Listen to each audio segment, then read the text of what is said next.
Alright, what's going on, guys?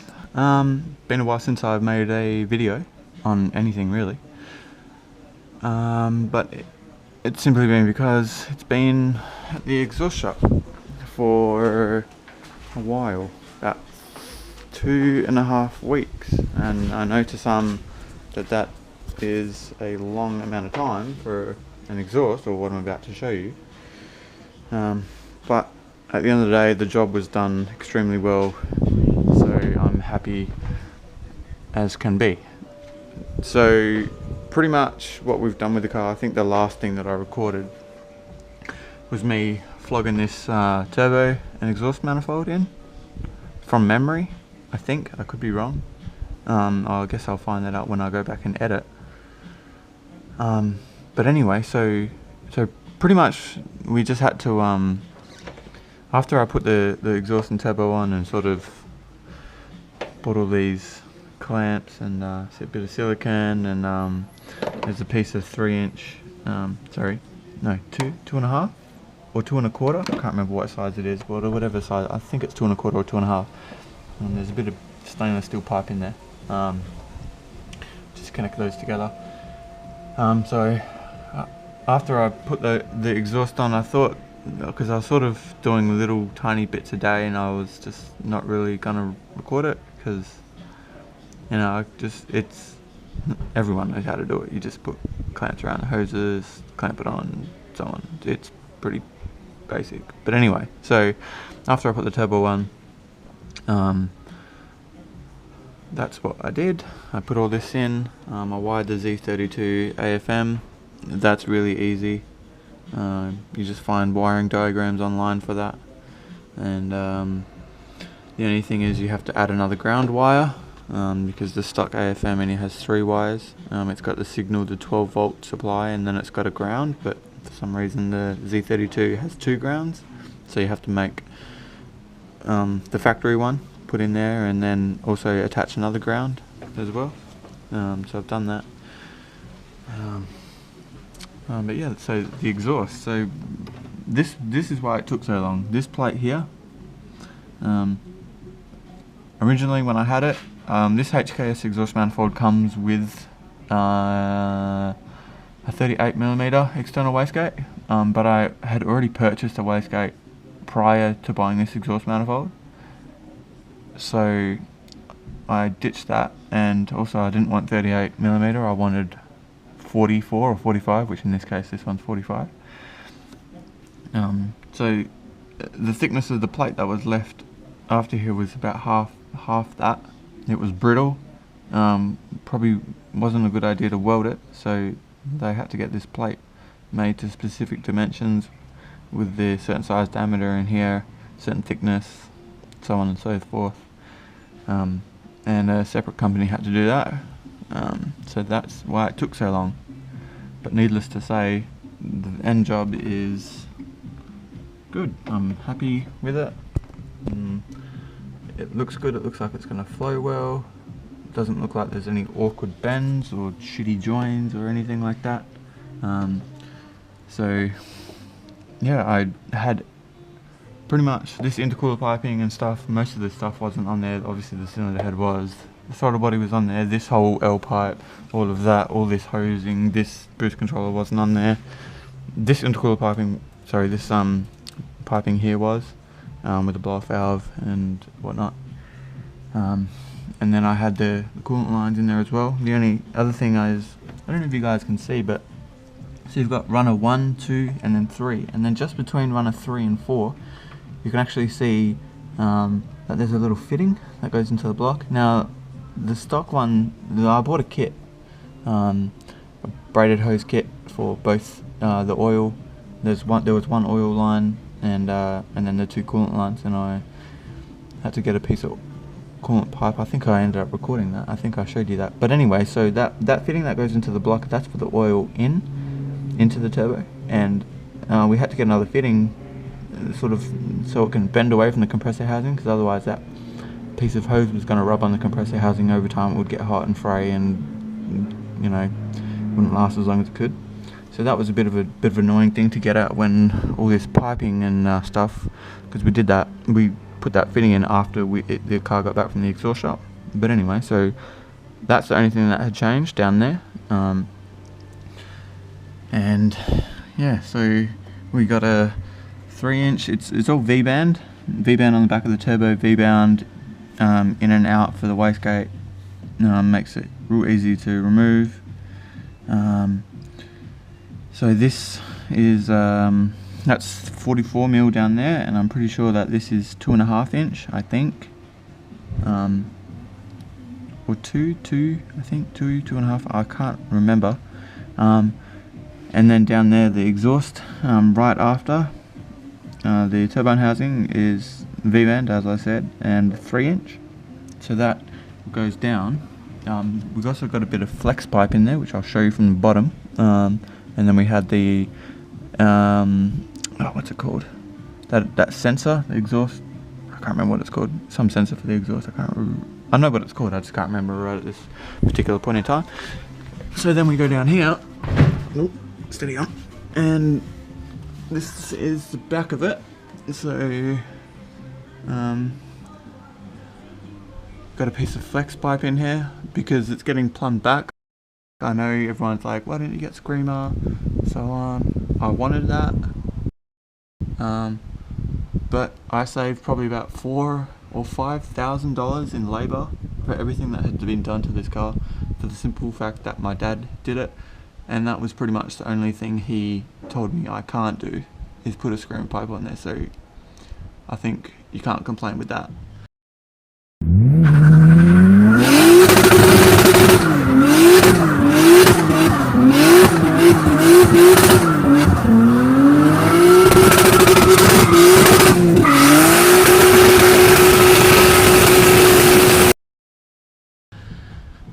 So it gets plumbed back in. As I said, it looks like it's going to flow well. All stainless steel. And as I said, this flex pipe here is so that I'm pretty sure, I think this is what happens. So there'll be, in between these two pipes, there'll be a difference in heat temperatures, and if there's no movement, so if nothing will allow them to move, then those difference in temperatures may cause cracks at welds. So that's why this flex pipe is here. So as those temperatures are changing and ever changing and so forth, sorry, it won't crack anything, which is always good. Don't want to have to do that again. So joins down here, so turbo, wastegate comes down, flex pipe, joins, looks like it's going to flow real nice. That's just from the other side. And then we come back up. He tucked it up nice and neat.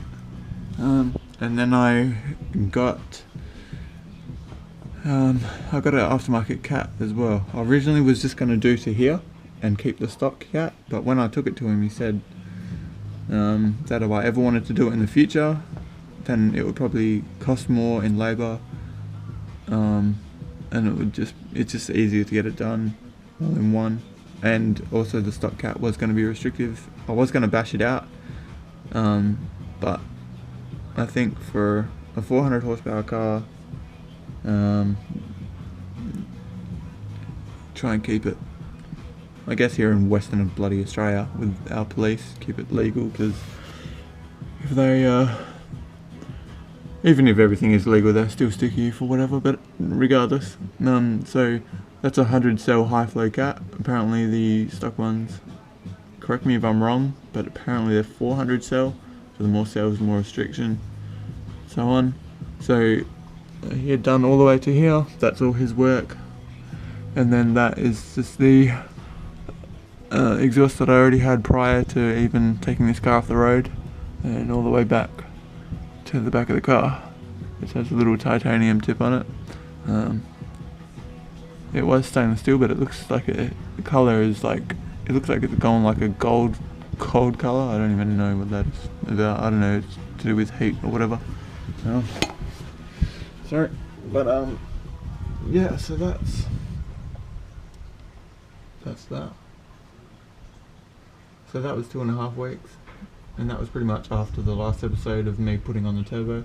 There were just a couple of other little things that I did between that video and sending it away. Obviously I couldn't record this exhaust getting made because I was paying somebody to do it.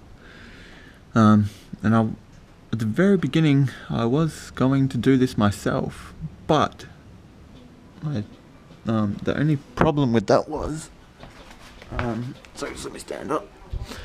The only problem was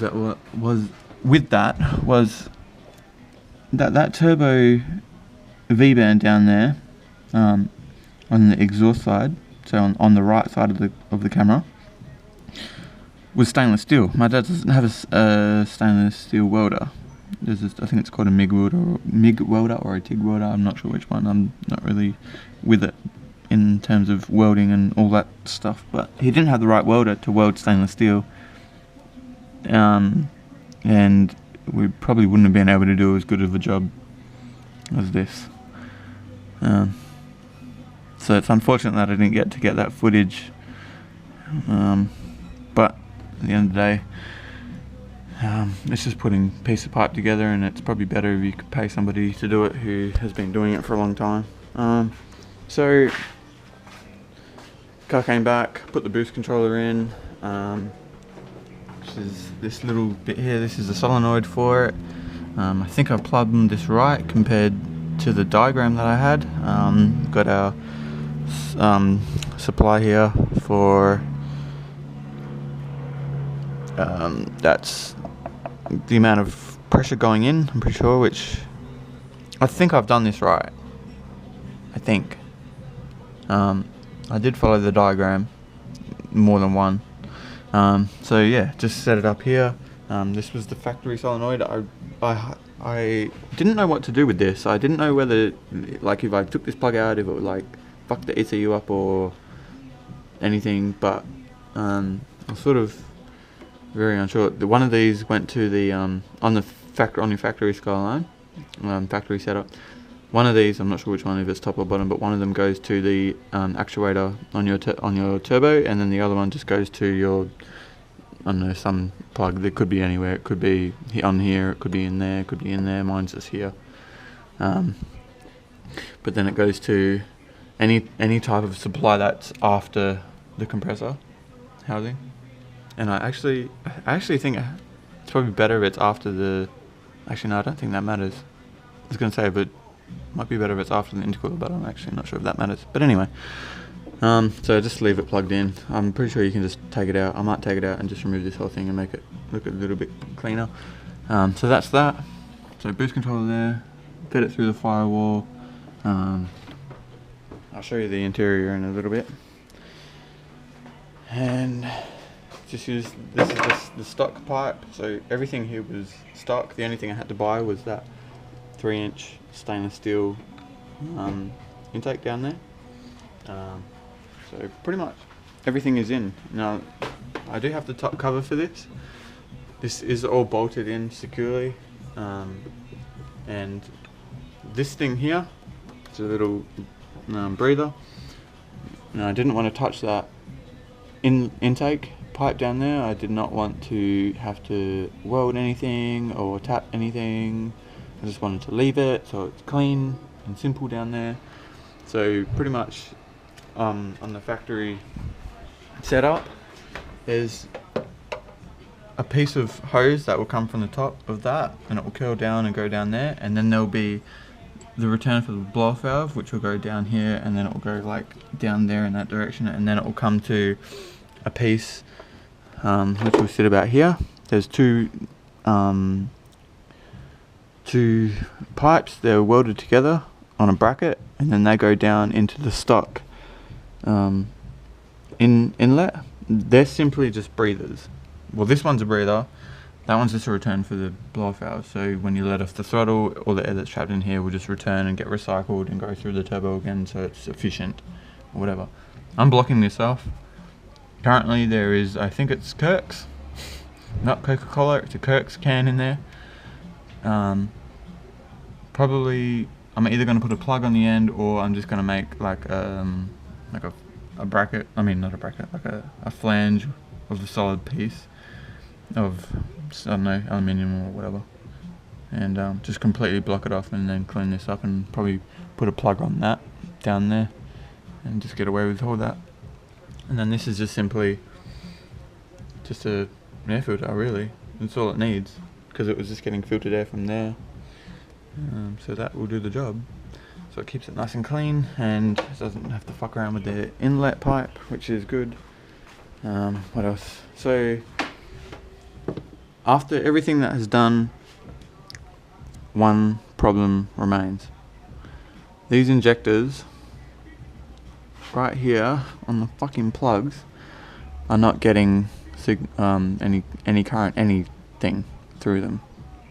These injectors are not pulsing, and that's because they're not even getting power through here. Now, when I changed these injectors, I went to an electronic fuel injection specialist who simply just does fuel injection, coil packs, anything related to that. So he's been doing it for a while, and I asked him, I went there with the stock plugs, the stock injector, the whole loom, and the new injector and new plug, and I asked him if it mattered which way I wire them, if there's a positive or negative, because there isn't really anything marked that me and my dad could understand. So we took it to him, and he said it doesn't matter which way you wire it. So we did that. There's one solid wire here, that one there, that runs to all 6 injectors, and then there's 6 more wires, and one will run to each of them. So that top wire there, we've put all of them on the left side of the injector all the way along, and then these 6 individual wires are all on the right side of the injector. Now, it does not work at all. When you try and turn it on, it does this.